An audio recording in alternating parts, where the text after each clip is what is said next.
Bonjour, je m'appelle Pierre Richard, je suis médecin anesthésiste, praticien hospitalier au CHU de Lille. Je suis chef de service de la clinique d'anesthésie et réanimation de l'hôpital Jeanne de Flandre qui s'occupe de la mère et de l'enfant. J'ai commencé ma carrière hospitalière en 1995. Notre Zoom est consacré ce soir à un voyage orbital qui porte le nom d'Internet, dont on parle beaucoup. Internet, c'est en quelque sorte un centre de documentation à l'échelle de la planète.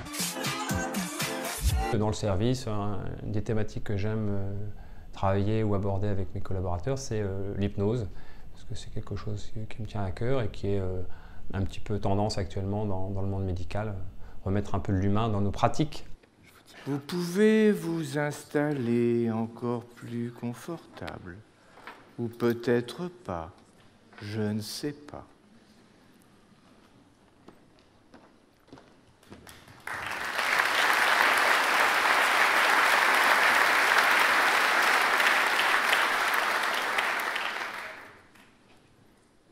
Eric est en train d'hypnotiser notre patient et j'attends son feu vert pour commencer à l'opérer.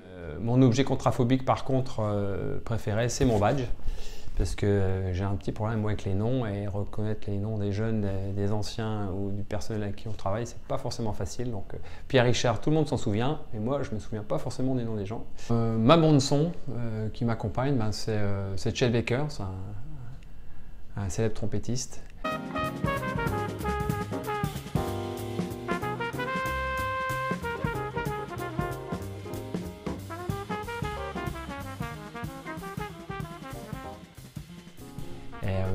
J'adore sa musique, et je pense que ce qui adoucit les mœurs, c'est bien la musique et pas les chansons. Et souvent dans les blocs opératoires, on met beaucoup de morceaux, de groupes, et ça, je trouve que ça perturbe plus que ça aide à apaiser les gens.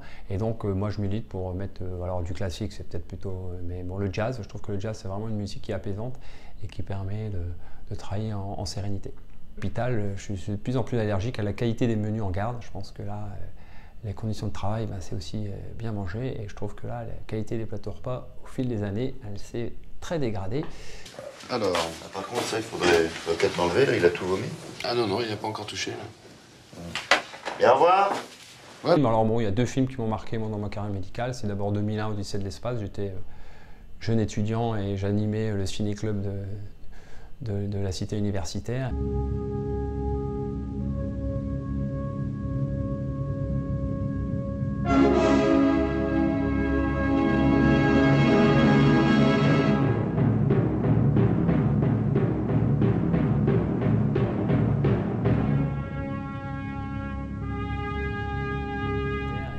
J'ai projeté ce film-là et personne ne l'a regardé, mais moi j'ai fini tout seul à regarder 2001 et à me poser des questions sur effectivement l'intérêt de la vie. Ça, c'était vraiment un film qui m'a beaucoup marqué. Et puis le deuxième, c'est Le Père Noël est une ordure, parce qu'il y a un personnage qui s'appelle Pierre, et puis donc SOS Amitié. Pierre, je ne vous jette pas la pierre.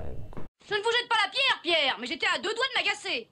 J'ai un collègue qui s'appelle Rémi Facker qui anime un blog qui s'appelle Hic and Nuc. On vous donnera le site internet. C'est un blog super sympa animé par un jeune anesthésiste, et j'aime bien moi, sa façon de penser, son caractère progressiste, et essayer un peu de bouleverser les pratiques des anciens que nous sommes.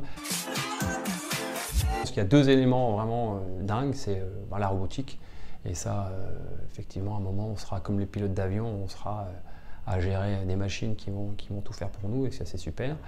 Et puis surtout, je pense qu'une petite révolution qui serait vraiment passionnante, c'est l'injection transdermique, c'est-à-dire que si on pouvait s'affranchir des cathéters et directement aller injecter nos produits à travers la peau comme un passage direct sous-cutané, ce serait vraiment génial. Et je pense qu'on va arriver à le faire, et que les progrès de la médecine seront tels qu'on pourra se passer de nos célèbres perfs.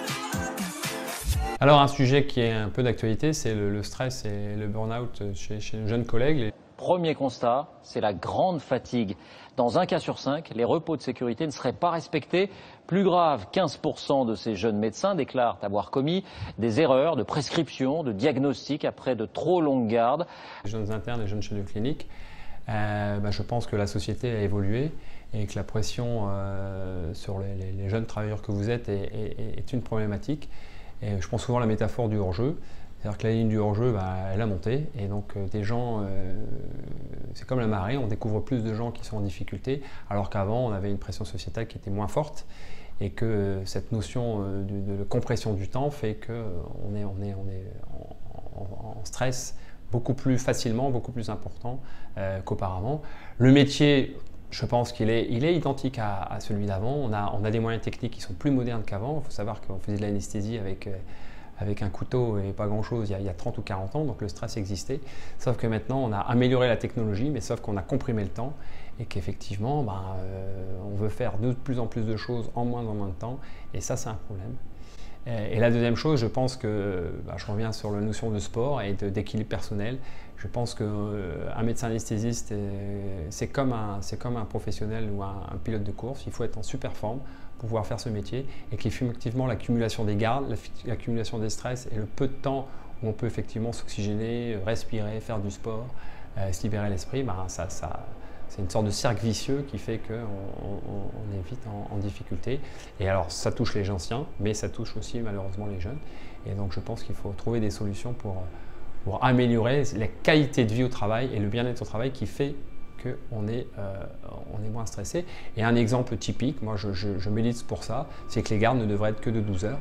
On devrait faire 8h, 20h ou 20h, 8h pour justement pouvoir se reposer plus dignement que les 24 heures à fond comme on a actuellement. Si c'était à refaire, eh bien malgré tout.